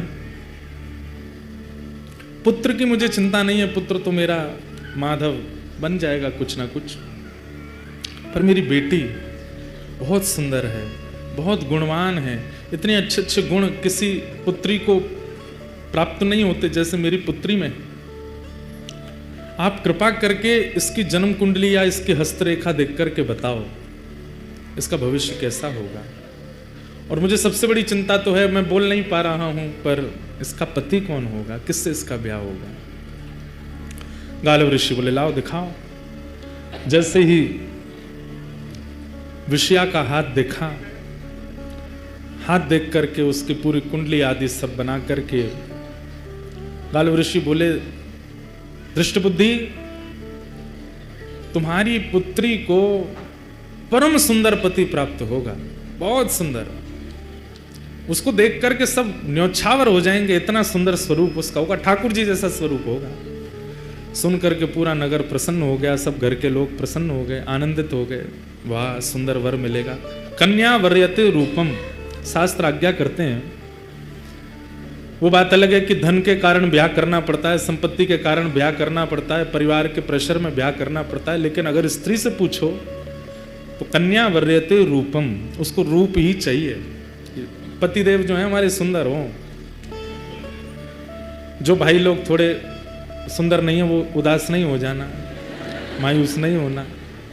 रूप की सुंदरता नहीं, हृदय बुद्धि की सुंदरता, वो सुंदर होना चाहिए। वैसे सबको खुद सुंदर ही लगते हैं, सब अपने आप को शीशा में जब देखते हैं तो कैसा भी व्यक्ति क्यों ना हो, वो भी उस समय बड़ी अदब में अपने बाल काटता है, उसको भी लगता है कि मैं सुंदर ही हूँ। तो सबको तो अपने आप का सुंदर ही अनुभव होता है, पर रूप की सुंदरता का क्या करना है? वो रूप नहीं है। जिस रूप से ठाकुर जी की अवलोकन ना होते हो, दृष्टि ना देखती हो, वो कान नहीं है जो ठाकुर जी की कथा ना सुनते हो, वो हाथ नहीं जो सेवा ना करते हो। सबसे बड़ी बात है कि माताओं को सोचना चाहिए पति कैसा हो, भगवत भक्त हो। पतियों को भी ये सोचना चाहिए हमारी होने वाली धर्म पत्नी भक्त हो, और कोई गुण नहीं होगा चलेगा, सबकी कटौती चल जाएगी, पर भक्ति हो। हम सिद्धपीठ जाते हैं तो वो भी सिद्धपीठ जावे, हम सत्संग करते हैं तो वो भी सत्संग करे। ऐसी बुद्धि वाली कन्या भाग्य से मिलती है, ऐसे बुद्धि वाले पति भी भाग्य से मिलते हैं। सौभाग्यशाली हैं जो दोनों दंपति यहां बैठ के कथा सुन रहे हैं, सौभाग्यशाली, क्योंकि दोनों कथा में बैठे। तो धृष्ट बुद्धि गालव ऋषि से कह रहे हैं मेरी पुत्री की कुंडली देख के बताओ कैसा वर मिलेगा। तो बोले बहुत सुंदर होगा, रूप बहुत सुंदर होगा उसका। अच्छा, गुण, गुण इतना सरल, इतना सहज, इतना योग्य, इतना विशेष, इतना अद्भुत कि कोई भी उसके पास बैठेगा, उससे वार्ता अगर कर लेगा तो उसमें एक वशीकरण जैसा होगा, उसी का हो जाएगा, उसके भाव में मोहित हो जाएगा, ऐसा पति होगा। कार्य आदि क्या करेगा? बोले कार्य, बोले एक दिन वो बालक कुंतलपुर का राजा बनेगा। ये सुनकर के तो दृष्ट बुद्धि नाचने लगा, वाह वाह वाह, मैं मंत्री हूं, मेरी कन्या राजा को ब्याहेगी।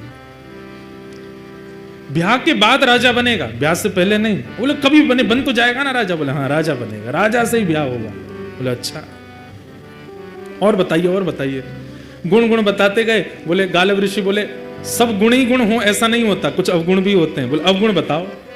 बोले अवगुण ये, तुमसे उसका मेल नहीं खाएगा, तुम्हारी बेटी से बढ़िया चलेगी उसकी, पर तुम्हारी और तुम्हारे जमाई की बिल्कुल नहीं बनेगी। ये सुन करके अब वो दृष्ट बुद्धि सोचने लगा, ये कैसे हो सकता है? मैं मंत्री हूं इस राज्य का, यहां का भावी राजा, उससे मेरी नहीं बनेगी। बोले हाँ तुम्हारी नहीं बनेगी, और जब तुम्हारी बेटी का ब्याह होगा तो तुम सबसे बड़ी बीच में रुकावट बनोगे। जब गुणों को सुनता है और अब जब अवगुणों को सुनना है तो मेल ही नहीं हो रहा है। बोले जो गुण आपने बताए उसमें मैं रुकावट कैसे बन सकता हूं? सुंदर है, गुणवान है, वशीकरण उसके अंदर होगा, और आप बोल रहे हैं उसमें भक्ति भी होगी। बोले भक्ति की चरम स्थिति, सामान्य नहीं, चरम भक्त होगा भगवान का। बोले ठीक है भक्ति चरम होगी, लेकिन राजा भी तो बनेगा वो कालांतर में, सब होगा, तो फिर मैं बीच में कैसे आ सकता हूं? बोले ये तो समय बताएगा, तुम बीच में कैसे आओगे, तुम्हारी उससे नहीं बनेगी, और तुम हर प्रयास करोगे उसको रोकने का, अपनी पुत्री का होने से। बेटी तो वहीं बैठी बैठी पिता को देखने लगी, पिताजी आप ऐसा मेरे साथ नहीं करोगे ना? बोले बेटी मैं क्यों करूंगा, अब ये बता रहे हैं वो तो सुनना पड़ेगा। ठीक है, सब बातें बताई। सब बातें बताने के बाद गालव ऋषि ने प्रसाद आदि पाया। बोले चिंता मत करो, बहुत अच्छा भविष्य होगा तुम्हारी बेटिया का, तुम बिल्कुल निश्चिंत रहना। ठीक है, थोड़ी चिंता में तो आ गया दृष्ट बुद्धि। जैसे गालव ऋषि जाने लगे तो सब लोग जाते हैं बाहर तक छोड़ने के लिए। उसी समय बाहर नगर के बालक, जिनके परिवार इतने बड़े नहीं है, छोटे छोटे घरों के बालक, वो सब खेल रहे थे चंद्रहास जी के साथ में। गालव ऋषि जैसे ही बाहर निकले तो उनकी तो दृष्टि ऐसी थी, वो जिसका मुख देख लें उसका भविष्य पता चल जाता था। चंद्रहास जी जैसे ही बाहर आए, बाहर आते ही उनकी दृष्टि ऐसे घुमाई नगर के ऊपर, वहां वो बालक खेल रहे थे, बीच में चंद्रहास जी का तो आकर्षण था ही रूप में। चंद्रहास जी को जैसे देखा, ओहो कुंतलपुर का भविष्य तो मेरे सामने खड़ा है। दृष्ट बुद्धि आया, कौन भविष्य मतलब? हे भगवान आप क्या कह रहे हैं? बोले वो बालक कौन है? वो बालकों के साथ जो खेल रहा है, जिसका स्वरूप बुद्धि इतनी सुंदर नहीं है, इतनी सुंदर है पर वस्त्रादि इतने शोभायमान नहीं, वो कौन है? दृष्ट बुद्धि बोला पता नहीं कौन है। अब ये 3 वर्ष के थे जब दृष्ट बुद्धि ने घर से निकाल दिया इनकी मां के मरने के बाद। बोले महाराज मुझे क्या पता, यहाँ तो बहुत बालक है, होगा किसी का बालक, ऐसे डोल रहा है, वैसे तो पता चलता है कोई दासी का आदि का पुत्र होगा। इतने में ही दृष्ट बुद्धि का पुत्र आया माधव। बोले हाँ पिताजी भूल गए, ये कौन है? बोले कौन है? बोले एक दासी नहीं आई थी हमारे यहाँ छोटे बालक को लेकर के, जिसने कहा था जो सेवा करोगे करूंगी, उसने प्राण त्याग दिए थे ये जब छोटा था। हाँ हाँ हाँ हाँ, एक आई थी केरल देश से आई थी। बोले हाँ, वो जो बालक जिसको छोड़ के वो मरी, वही बालक है। गालव ऋषि बोले ये वो बालक है? बोले हाँ महाराज, वो इसकी माँ हमारे यहाँ दासी थी, उसी का पुत्र, माँ मर गई, अब रहता है इधर उधर ही घूमता रहता है। गालव ऋषि बोले इसको पास बुलाओ। पास बुलाया, सामने आकर के खड़े हो गए चंद्रहास जी, हाथ सिर पर रख दिया। स्पर्श नहीं करते थे गालव ऋषि किसी का, चंद्रहास जी के सिर पर हाथ रखा।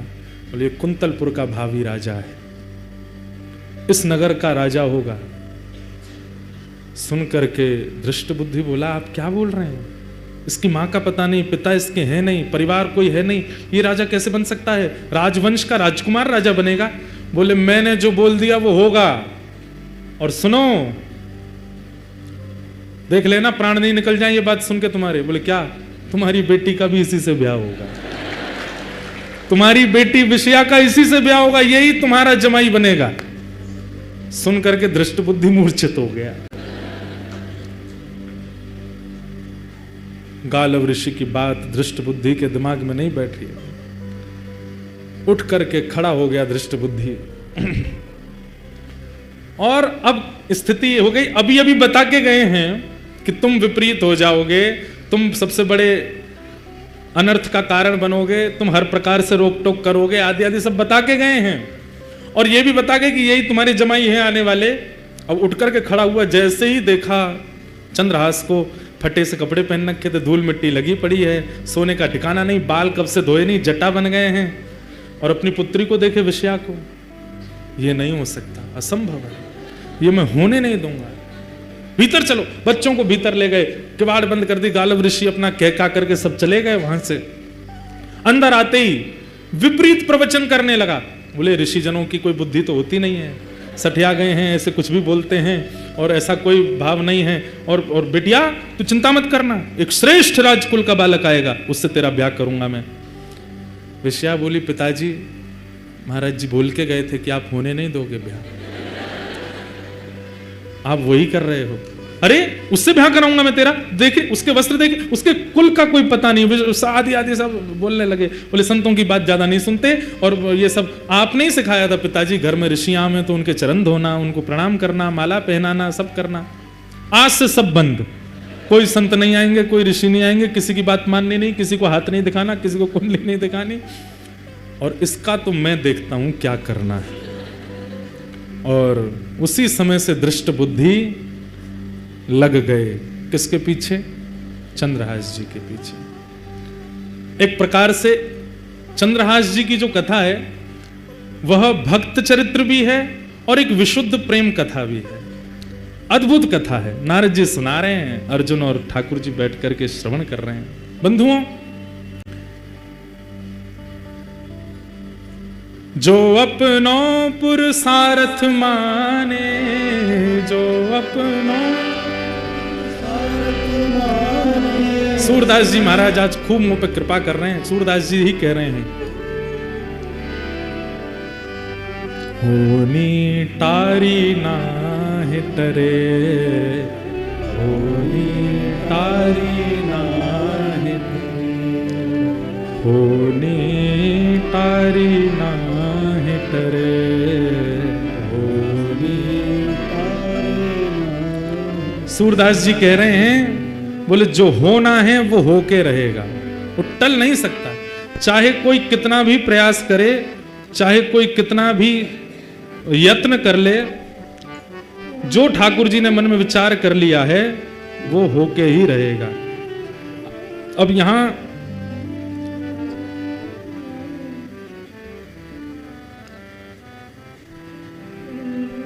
हम पद ढूंढ रहे हैं, बहुत सुंदर पद है। होनी टारी ना हिटरे, होनी टारी ना, होनी टारी ना हिटरे, होनी जो अपनों पुरुषार्थ माने, जो अपनों पुरुषार्थ माने, जो अपनों पुरुषार्थ माने, जो अपनों पुरुषार्थ माने, कर्म गति टारी ना हिटरे, कर्म गति मुनि वशिष्ठ से पंडित ज्ञानी, मुनि वशिष्ठ से सीध के लगन धरे, सीध के लगन धरे। वशिष्ठ मुनि जिनका नाम है मुनियों में, उन्होंने सब देख करके लगन लिखी है। किनकी? सीता जी की, राम जी से विवाह की। बोले इन जैसी जोड़ी किसी की नहीं बनेगी, बहुत सुखद होगा भविष्य। और फिर क्या हुआ? सीता हरण मरण दशरथ को, सीता हरण वन में विपत्ति पड़े, हाँ वन में होनी तारी नाही टरे। हे कर्म गति तारी नाही टरे, कर्म गति कहा वह फंद कहाँ वह पारधी, कहाँ वह फंद कहाँ वह मिरग चरे, कहाँ वह कोटि गया नित पुण्य करत नृग, कोटि गया पुण्य करत गिरगिट जोन परे, गिरगिट जोन कर्म गति तारे नाहि टरे, कर्म गति।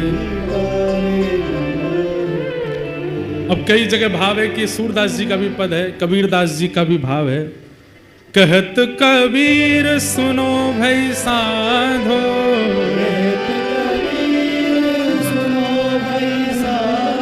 कहत कबीर सुनो भई साधो,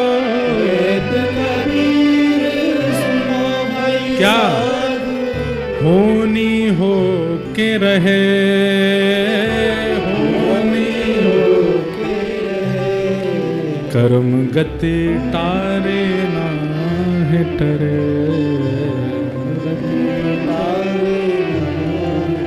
जो होना है वो होके रहेगा, चाहे कितने भी प्रयास कोई कर ले। गालव ऋषि कह गए इसी से ब्याह होगा, और अब दृष्ट बुद्धि लग गए हैं। अब इसका मैं क्या करूं जिससे ये मेरी पुत्री से दूर हो जाए, इस नगर से दूर हो जाए, और किसी भी प्रकार केन प्रकारेण इनका विवाह ना हो। पर विषया तो दौड़ करके गई ऊपर और खिड़की से देखने लगी चंद्रहास जी को। उसको तो रूप पसंद आ गया, उसको तो व्यवहार स्वभाव प्रिय लग गया। अब तो वो घूम घूम करके बस यही देखती है, कभी कहीं जावे भी तो उस नगर से ले चलो जहां चंद्रहास बैठे हैं, जहां चंद्रहास विराजमान। भक्ति बंधुओं केवल भगवत प्राप्ति कराती है, परंतु आपके जीवन का श्रेष्ठ निर्माण भी भक्ति करती है।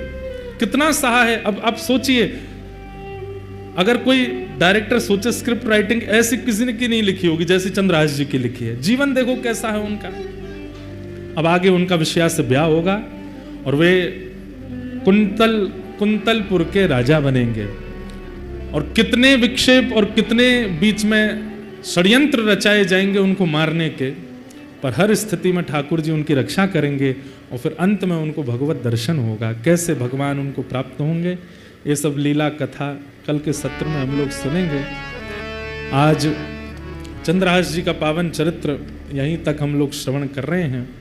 बंधुओं, समय कथा का 5:30 बजे से है, कल भी 5:30 बजे से ही प्रारंभ होगी और 8:30 बजे तक रहेगा। आज विलंब हुआ इसलिए विलंब तक थोड़ा चला। यहाँ पर समय की मर्यादा और सबकी कथा श्रवण की भी एक सुंदर मर्यादा है, उस मर्यादा का आप लोग पालन कीजिए। क्यों? क्योंकि ये सिद्ध भूमि है, यहाँ पर तप किया है महाराज श्री ने, इसलिए हमारे ऊपर सौभाग्य है कि हम यहाँ आकर के कथा श्रवण कर रहे हैं। आप सब लोग उसका पूर्ण ध्यान रखेंगे। और भैया दूसरी बात, कल कथा यहाँ विश्राम नहीं होगी, प्रसंग तो रोज चलेंगे, परसों भी यहाँ क्रम है, उसके अगले दिन भी क्रम है, हमारी सेवा कल तक है। बहुत जल्दी लुधियाना में फिर 7 दिवसीय कथा भी करने आ रहे हैं, उसके लिए भी आप सब लोग 2027 में कथा है लुधियाना में, तभी आवेंगे। पर तब भी प्रयास करेंगे, और प्रयास नहीं करना है, करेंगे ही कि सिद्ध पीठ में भी शाम को अगर कथा वहाँ होगी तो सुबह के सत्र में थोड़ा यहाँ प्रवचन कर देंगे ताकि महाराज श्री को कुछ श्रवण करा सकें। मधुर कथा यहाँ पर चल रही है। आप सब लोग बड़े प्रेम और भाव से आ रहे हैं। आप सबको बहुत बहुत प्रणाम। सबको जय श्री कृष्ण, जय सिया राम, जय श्रीमन नारायण, जय जय श्री राधे। पूछरी के लौटा की प्यारे